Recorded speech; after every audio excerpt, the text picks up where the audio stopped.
Diejek, tapi tetap setia.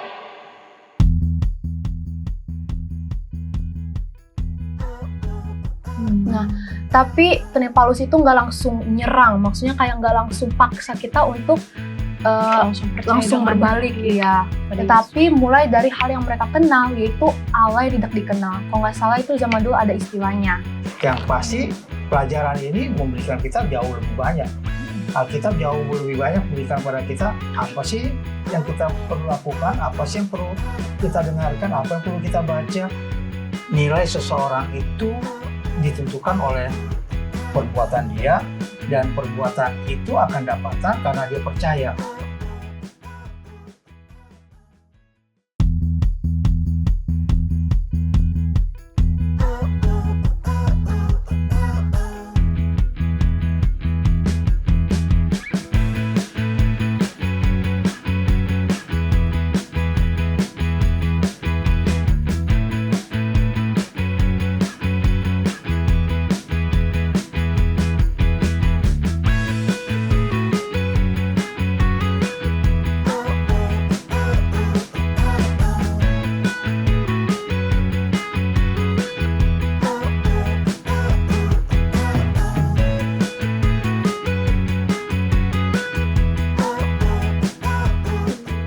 Kenapa? Kok mukanya gitu? Nggak tahu deh, aku lagi kayak marah, kesel, kacau lah pokoknya, sedih juga aku. Aduh, kayaknya berat nih. Mau pesan minum dulu nggak? Serius dikit, kenapa? Ini ada. teman kita kayaknya lagi ada pergumulan. Bener-bener. Kenapa kah habis Kenapa? diputusin kah? Enggak gitu, jadi guys aku tuh kayak diejek sama dijauhin sama teman-teman aku, cuman karena kepercayaan aku doang. As a human pasti emang nyakitin banget sih. Tapi beda lagi kalau Paulus. Aku tahu lagi ceritanya. Itu kayaknya emang bener-bener relate dah dengan lu. Cerita Paulus, cerita apa tuh? Aku jadi penasaran nih. Nah, jadi penasaran kan? Iya. Untung sekolah sobat kita kayaknya lagi ngomong juga nih, kembali lagi tentang Paulus. Oh iya. Ini judulnya percaya plus nilai sama dengan perbuatan. Kira-kira ceritanya tentang apa ini? Nah, makanya Kalau kita dilihat mau dari masuk judulnya ya. ke dalam cerita gitu ya. Boleh Nah, deh. aku mau ingetin lagi untuk teman-teman yang belum punya buku, kalian bisa menghubungi Hope Channel, call center Hope Channel, atau kalian bisa komen supaya kalian bisa dapat buku dan segera belajar bareng kita. Tapi tenang aja. Kalian bisa juga ngikutin kita di Alkitab dengan membuka Alkitab kalian di Kisah Para Rasul 17 ayat 10 sampai 12. Mungkin biar nggak penasaran apalagi nih kegiatan dari si Paulus ini, Iya. kita masuk ya. Tetapi pada malam itu juga segera saudara-saudara di situ menyuruh Paulus dan Silas berangkat ke Berea. Setibanya di situ, pergilah mereka ke rumah ibadat orang Yahudi. Orang-orang Yahudi di kota itu lebih baik hatinya daripada orang-orang Yahudi di Tesalonika karena mereka menerima firman itu dengan segala kerelaan hati dan setiap hari mereka menyelidiki kitab suci untuk mengetahui apakah semuanya itu benar demikian. Banyak di antara mereka yang menjadi percaya, juga tidak sedikit di antara perempuan-perempuan terkemuka dan laki-laki Yunani. Sementara Paulus menantikan mereka di Athena. Sangat sedih hatinya karena ia melihat bahwa kota itu penuh dengan patung-patung berhala. Karena itu, di rumah ibadat ia bertukar pikiran dengan orang-orang Yahudi dan orang-orang yang takut akan Allah, dan di pasar setiap hari dengan orang-orang yang dijumpainya di situ. Dan juga beberapa ahli pikir dari golongan Epikuros dan Stoa bersoal jawab dengan dia, dan ada yang berkata, apakah yang hendak dikatakan si Peleter ini? Tetapi yang lain berkata, rupa-rupanya ia adalah pemberita ajaran dewa-dewa asing. Sebab ia memberitakan Injil tentang Yesus dan tentang kebangkitannya. Lalu mereka membawanya menghadap sidang Areopagus dan mengatakan, bolehkah kami tahu ajaran baru mana yang kau ajarkan ini? Sebab engkau memperdengarkan kepada kami perkara-perkara yang aneh. Karena itu kami ingin tahu apakah arti semua itu? Adapun orang Athena dan orang-orang asing yang tinggal di situ tidak mempunyai waktu untuk sesuatu selain untuk mengatakan atau mendengar segala sesuatu yang baru. Paulus pergi berdiri di atas Areopagus dan berkata, "Hai orang-orang Athena, aku lihat bahwa dalam segala hal kamu sangat beribadah kepada dewa-dewa. Sebab ketika aku berjalan-jalan di kotamu dan melihat-lihat barang-barang pujaanmu, aku menjumpai juga sebuah mezbah dengan tulisan, kepada Allah yang tidak dikenal, apa yang kamu sembah tanpa mengenalnya, itulah yang kuberitakan kepada kamu. Dengan tidak memandang lagi zaman kebodohan, maka sekarang Allah memberitakan kepada manusia bahwa di mana-mana semua mereka harus bertobat. Karena ia telah menetapkan suatu hari pada waktu mana ia dengan adil akan menghakimi dunia oleh seorang yang telah ditentukannya. Sesudah ia memberikan kepada semua orang suatu bukti tentang hal itu dengan membangkitkan dia dari antara orang mati. Ketika mereka mendengar tentang kebangkitan orang mati, maka ada yang mengejek. Dan yang lain berkata, lain kali saja kami mendengar engkau berbicara tentang hal itu. Lalu Paulus pergi meninggalkan mereka, tetapi beberapa orang laki-laki menggabungkan diri dengan dia dan menjadi percaya. Di antaranya juga Dionysius, anggota majelis Areopagus, dan seorang perempuan bernama Damaris, dan juga orang-orang lain bersama-sama dengan mereka. Oh, jadi ini kayak ngetur gitu ya berarti tentang si Paulus dengan Silas. Jadi ternyata Paulus dengan Silas ini tuh mereka pergi ke Berea. Mereka kayaknya pergi ke 2 kota berarti. Berea dengan satu lagi tuh Athena ya kalau nggak salah. Dan di sini dibilang kalau Berea itu orang-orangnya itu mungkin belum mengenal kali tentang lebih dalam tentang Yesus, Tuhan, tapi mereka mau belajar dengan membaca kitab-kitab suci. Tapi ini beda nih, dibilang sementara Paulus menantikan mereka di Athena. Terus si Paulus ini sedih hatinya karena ia melihat bahwa kota itu ternyata penuh berhala, tapi dia tetap coba mengobrol atau diskusi juga dengan para filosof di sana. Nah, tapi ternyata Paulus itu nggak langsung nyerang, maksudnya kayak nggak langsung paksa kita untuk langsung berbalik, ya. Tetapi mulai dari hal yang mereka kenal, yaitu Allah yang tidak dikenal. Kalau nggak salah itu zaman dulu ada istilahnya. Lalu dikenalinlah tentang Yesus dan juga tentang kebangkitannya. Ada yang ngejek juga, ada yang juga ngejek, mengucilkan. Tetapi ada juga yang penasaran. Nah, tapi ujungnya juga akhirnya pada percaya. Jadi sebenarnya intinya itu Injil nggak selalu diterima semua orang, tapi selalu hati yang siap untuk terbuka. Jadi kita kayak harus belajar biar kita itu bisa menerima suatu informasi yang kayaknya tentang, apalagi tentang Tuhan kan, itu penuh besar-besar banget kan. Oh iya, sekarang aku ngerti kenapa kalian bilang Paulus relate sama ceritaku. Iya, karena dia juga dikucilkan. Iya. Oke. Nah, tapi sebelum kita pelajari lebih dalam lagi, kita akan masuk ke dalam segmen Apakah Kamu Tahu yang dibawakan oleh Profesor Cornerstone. Apakah kamu tahu? Apaan tuh?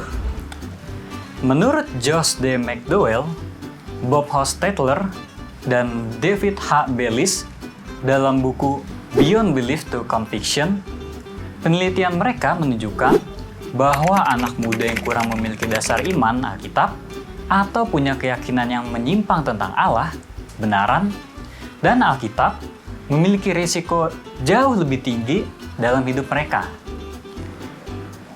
225% lebih mungkin marah kepada kehidupan. 216% lebih mungkin merasa terluka. 210% lebih mungkin tidak punya tujuan hidup. 200% lebih mungkin merasa tidak puas dengan hidup mereka.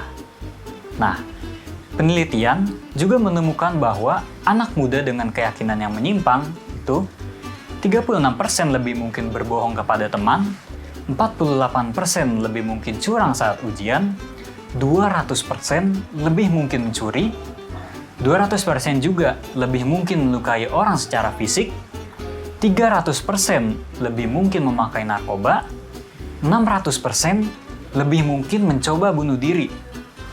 Yang menarik, terlepas dari kondisi rohani mereka, mereka tetap merindukan hubungan yang benar dan sehat, baik dalam hidup yang sekarang maupun dalam hubungan mereka dengan Tuhan. Nah, yang baru Profesor sampaikan itu fakta ya. Mau tahu fakta yang lebih seru lagi? Stay tune with us.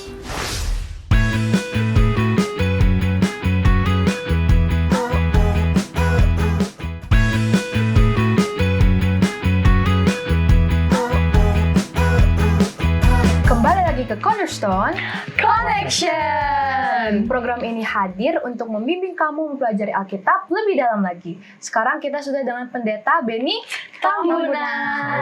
Halo, Pendeta. Apa kabarnya? Kayaknya kabar Pendeta kayak lagi senang, vibes bagus gitu ya Pendeta.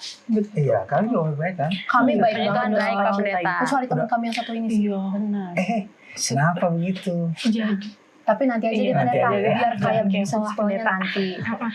Nah, Pendeta, kita di pelajaran ini kami belajar percaya plus nilai sama dengan perbuatan tentang Paulus dengan ayat inti di Efesus 4 ayat 13-14. Sampai kita semua telah mencapai kesatuan iman dan pengetahuan yang benar tentang anak Allah, kedewasaan penuh, dan tingkat pertumbuhan yang sesuai dengan kepenuhan Kristus, sehingga kita bukan lagi anak-anak yang diombang-ambingkan oleh rupa-rupa angin pengajaran, oleh permainan palsu manusia dalam kelicikan mereka yang menyesatkan. Kayaknya ayat ini agak susah untuk diproses ya Pendeta, tapi intinya itu dari ayat ini dengan pelajaran kita itu gimana Pendeta? Iya, dalam ayat inti kita ada penekanan di sana, yaitu mengenai diombang-ambing. Kata diombang-ambing itu kan tidak tetap ya, bisa lari ke sana, sebentar lari di sini, di mana gitu ya. Dengan kata dewasa, kedewasaan. Ya. Kalau dihubungkan dengan cerita kita dalam pelajaran kita ini, memberikan kan bahwa ada orang-orang yang selama ini mereka tahu, oh ini yang benar gitu ya. Sampai datang ajaran daripada Paulus memberitakan bahwa ini ada Kristus nih, ya. Dia penyelamat, dia mati, dia sudah bangkit, ya. Dan dia janji akan datang kembali. Ya, jadi pekabaran itu mereka tahu, oh gimana dong caranya gitu ya. Mereka kasih tahu, kalian kan saya lewat banyak berhala-berhala bagi penduduk mereka. Dan kita tahu Athena tahu lah ya dengan filosofi mereka zaman dulu juga ya.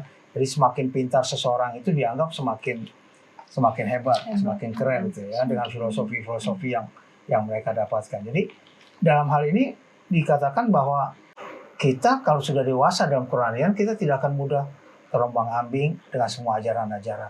Yang pasti pelajaran ini memberikan kita jauh lebih banyak. Alkitab jauh lebih banyak memberikan pada kita apa sih yang kita perlu lakukan, apa sih yang perlu kita dengarkan, apa yang perlu kita baca, sehingga kita bisa bertumbuh dalam kedewasaan kita. Dengan kita dewasa dalam kerohanian, kita tidak akan mudah terombang-ambing. Nah, kalau ini juga berarti bahwa seseorang itu yang dengan pengetahuan akan kebenaran, dia akan punya nilai tersendiri dan nilai itu akan muncul dalam perbuatannya. Misalnya gini, seseorang atau kalian ini bisa mengatakan, merokok itu tidak baik. Kalian bisa jelaskan, karena saya juga tidak merokok. Oh iyalah. Ya kan? Beda misalnya, nggak baik tuh ngerokok lo, tapi dia juga ngerokok gitu kan.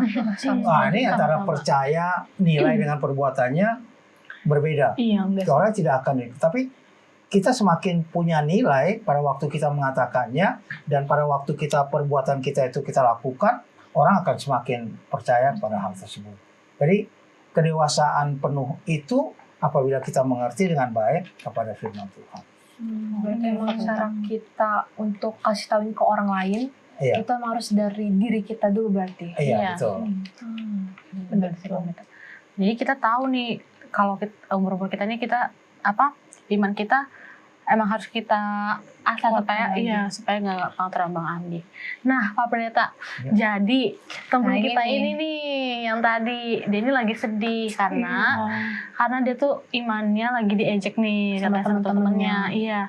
Nah, jadi menurut Pak Pendeta, gimana sih cara kita nyikapin hal ini dan bagaimana juga cara kita untuk menunjukkan dengan percaya diri akan iman yang kita pegang? Iya, pelajaran kita memberikan seberapa banyak waktu dan energi kita gunakan untuk memperkembang kerohanian kita. Kerohanian kita percaya, kita tambah dengan iman kita itu, ya, maka kita punya nilai tersendiri. Orang bisa saja sedih karena diejek dan lain sebagainya, ya. itu mungkin hanya awal-awal karena mereka belum mengerti, ya belum mengerti. Tapi kalau mereka sudah mengerti dengan lebih jauh, kayaknya benar juga apa yang lo ini imani ya selama ini ya. Oh kayaknya benar juga apa yang kamu lakukan selama ini ya. Misalnya apa? Misalnya makanan sehat lah, makanan sehat. Oh Ya. Makanan sehat. Kita kan sering katakan, wah ini makan ini bagus sih isinya. Padahal kita bilang enggak, itu nggak sehat makanan begitu. Ya, seringkali kita mungkin diejek dengan, nah paling makannya ya kalau istilahnya makannya gado-gado aja tuh, gitu ya. Makanya gado-gado dia nggak mau makan ini. Padahal gado-gado lebih sehat dibandingkan dengan makanan-makanan lain mungkin yang tidak begitu sehat lainnya. Buah misalnya kita makan dengan buah dulu kita makan, yang kita makan saya buah aja. Udah kayak ini aja, mungkin burung udah kayak apa dikatakan Makan gitu, buah ya. doang gitu ya. Iya, makan ini doang. Padahal buah itu justru lebih sehat dibandingkan dengan makanan-makanan yang mereka makan yang tidak sehat. Makanya. Jadi semakin kita mengerti mana yang sehat, mana yang tidak sehat, semakin kita memilih untuk yang sehat dan kita punya nilai kita juga akan ada dalam hal pilihan kita itu. Jadi bukan hanya sekedar ya saya percaya ya tuh, tapi hanya percaya saja perbuatannya berbeda ya. Saya percaya ini memang nggak bagus, tapi gimana ya, enak sih ya sama aja gitu loh. Ya kalau misalnya seorang yang sakit misalnya kita sakit flu gitu ya, batu-batu kan biasanya kata jangan minum air es ya, aku bilang enak sih habis es ya, tambah aja kita ini ya. Kalau memang gitu ya stop, nggak minum itu, minum air hangat ya supaya kita jadi sembuh, jadi sehat. Jadi seperti itu kan punya nilai tersendiri dalam kehidupan kita. Orang akan lihat ini memang baik nih nilainya. Betul. Jadi emang kita harus teguh sama pendirian kita juga gitu ya. Iya. Kalau misalnya kita udah tahu itu nggak baik, ya harusnya di stop. Jadi kita harus bisa milih apa yang baik buat diri kita. Nah, Kak, kalau dari cerita yang udah kita baca di sini, dari kisah ini, apa sih hal yang bisa ditiru bagi anak muda zaman sekarang? Bagi anak muda zaman sekarang, kalau anak muda nih ya, bisa anak muda, remaja beda ya. Iya, remaja beda. Genji kan agak cuek gitu ya. Cuek. Iya, agak ya udah, lu ngapain ngurusin gue juga ngurusin.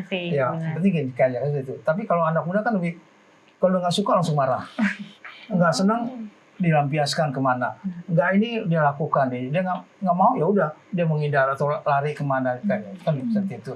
Dan persentase itu tinggi. Dalam Qur'anian juga seperti itu. Ya, maksudnya dalam Qur'anian ya dia jarang kok baca Alkitab. Baca apa gunanya sih baca Alkitab? Ya, apa gunanya sih gini? Toh juga gue bisa hidup, toh juga bisa kerja, toh juga bisa begini gitu kan. Ya, jadi pelajaran kita ini memberikan pada kita inilah yang harus kita lakukan.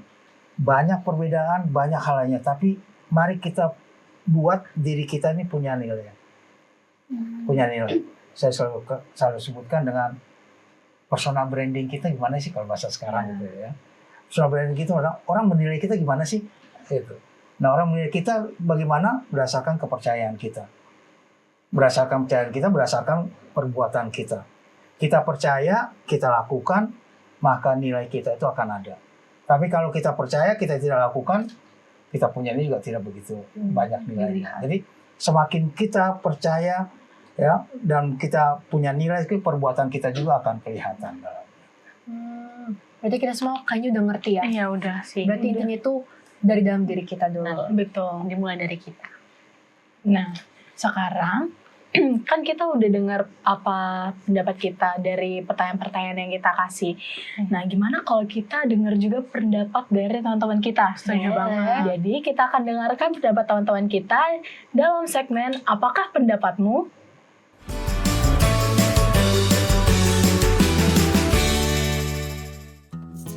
Halo, perkenalkan nama saya Marta Uliviolin Manurung. Saya dari kelas 10-1 dan saya bersekolah di SMA Perguruan Advent Salemba. Nama saya Alexander Abraham Tobias Larson dari kelas 10-2, asal sekolah dari Perguruan Advent Salemba.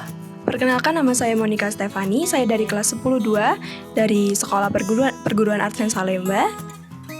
Perkenalkan, nama aku Arleta Sitompul, kelas 10-3 dari SMA Perguruan Advent Salemba. Halo semuanya, perkenalkan nama saya Franklin Tambunan. Saya dari kelas 10-1 dan saya berasal dari Sekolah Perguruan Advent Salemba.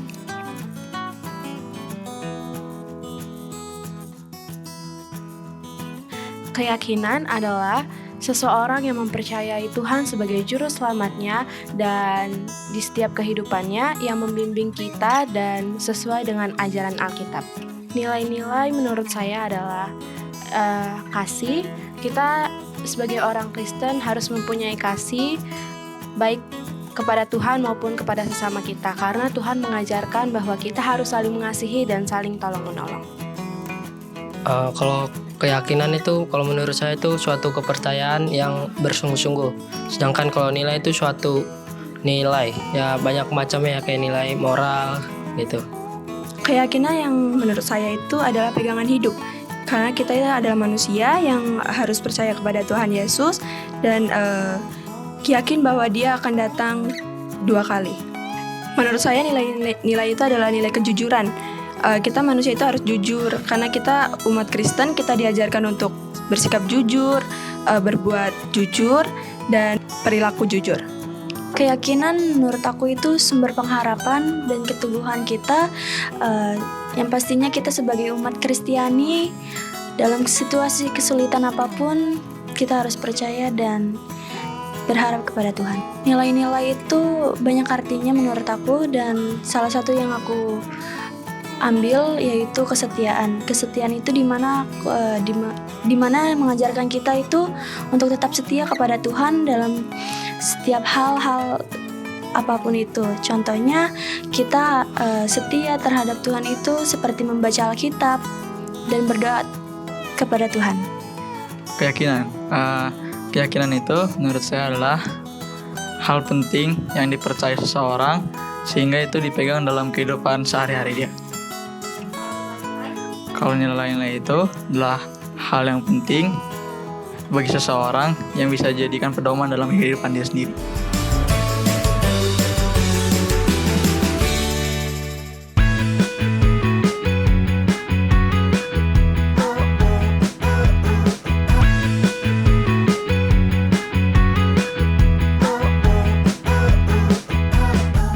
Kembali lagi ke Cornerstone Connection. Nah, sekarang kita udah mendengar nih pendapat teman-teman kita tentang masalah tentang keyakinan dan nilai-nilai. Ini sebenarnya kayak agak berat untuk kita explain, cuman mungkin dari itu kita lah ya, kata-kata kita. Coba kayaknya mulai dari aku aja deh. Keyakinan. Keyakinan itu kayaknya menurutku sesuatu yang emang dianggap penting dan udah pasti, tapi itu cuma di dalam diri kita aja. Jadi cuma kita yang yakini. Mungkin kalau nilai-nilai itu suatu pedoman yang mungkin aja bisa dianggap itu yang baik atau buruk. Jadi ya 50-50 nilai-nilai. Kan ada nilai-nilai sopan, kejujuran. Tapi ada juga sebaliknya mungkin nilai-nilai yang tidak baik, nilai-nilai berbohong. Gitu kayaknya menurut aku. Kalau menurut Yohana gimana? Iya, mirip-mirip sih, kayak sama juga ya. Kalau keyakinan menurut aku ya yang apa yang aku percayai aja di dalam diri aku. Dan menurut aku keyakinan orang-orang kan pasti beda-beda. Nah, tapi kalau nilai-nilai adalah makna dari apa yang aku yakini mungkin. Jadi bisa baik, bisa buruk juga, sama kayak kakak. Kalau aku jujur sebenarnya kayak kata sama gitu ya, kayak kalian. Jadi kalau keyakinan tuh ya emang apa yang ada di dalam diri kita dan emang yang kita percayai dan kita hidupkan. Lalu kalau nilai-nilai itu menurut aku kayak kayak prinsip-prinsip, pedoman yang gitu sih. Mungkin pendeta, karena kayaknya kita dari muka-muka kita masih agak kebingungan. Jadi mungkin pendeta bisa jelasin, memberikan respon dan juga kesimpulan. Iya, tadi sudah yang didefinisikan sudah benar ya, bahwa keyakinan itu ya kita percaya gitu. Kita percaya, kan nggak bisa seorang maksa supaya sama dong percaya dengan saya, kan sama dong yakinnya juga ya. Jadi kita percaya yang tidak bisa juga dimiliki ataupun diyakini dengan orang lain. Sedang nilai itu kan standar yang kita punya. Standar kita gimana sih gitu. Nilai itu gimana sih dari situlah muncul perbuatan-perbuatan yang ada. Jadi pelajaran kita kan memberikan pada kita bahwa nilai seseorang itu ditentukan oleh perbuatan dia, dan perbuatan itu akan dapatkan karena dia percaya. Dia yakin bahwa ini benar, maka dia melakukannya. Dia melakukannya dengan baik, dan pada waktu dia melakukan dengan baik, maka nilainya itu, kalau istilah sekarang saya tadi sebutkan, personal brandingnya itu naik dari gitu ya. Orang akan lihat, wah, saya percaya sama dia, saya yakin sama dia gitu. Jadi seseorang itu pada waktu dia yakin dengan sesuatu, dia percaya sesuatu, dia melakukan apa yang dipercayai, maka nilai dalam dirinya itu juga akan bertumbuh ya, akan ada nilainya. Pelajaran kita kan memberikan akan hal itu. Pelajaran kita memberikan bahwa seseorang yang yakin bahwa Yesus itu juru selamat, yang telah mati, telah bangkit, naik ke surga dan akan datang untuk menjemputnya, maka keyakinan itu dia praktekkan dalam kehidupannya, yang akhirnya orang punya nilai. Oh, ini orang beda nih sama kita nih. Dia kenapa beda ya sama keyakinan kita? Ya, dia kenapa berbeda dengan apa yang kita percayai? Nah, pada waktu nilai-nilai dia itu muncul dengan perbuatan-perbuatan yang dilakukan, tentu orang semakin yakin siapa Tuhan kita. Tapi kalau itu berbeda akan sulit tentunya. Jadi mari kita lakukan apa yang kita percayai untuk kita juga dalam punya nilai dalam kehidupan kita dengan perbuatan-perbuatan kita. Mungkin biar keyakinan kita terhadap Tuhan bisa lebih teguh, mungkin pendeta bisa mendoakan kita semua berarti. Oke, kita berdoa. Allah, Tuhan Bapa dalam surga, terima kasih atas pelajaran pada saat ini. Terima kasih Tuhan telah mengingatkan kami semua untuk boleh melakukan yang terbaik dengan keyakinan yang Tuhan berikan, bahwa kedatangan Tuhan pada waktu yang pertama hidup di dunia ini, kemudian melakukan segala kebajikan, dan juga mati untuk menebus dosa kami semua, dosa manusia, serta naik dan janji untuk datang kembali, boleh menjadi pengharapan kami, boleh menjadi keyakinan kami, untuk kami boleh siap menyambut kedatangan Tuhan. Berkati semua orang-orang muda dimanapun mereka berada, biar mereka selalu bertambah-tambah dalam iman kepercayaan mereka. Yang sakit Tuhan berikan kesembuhan.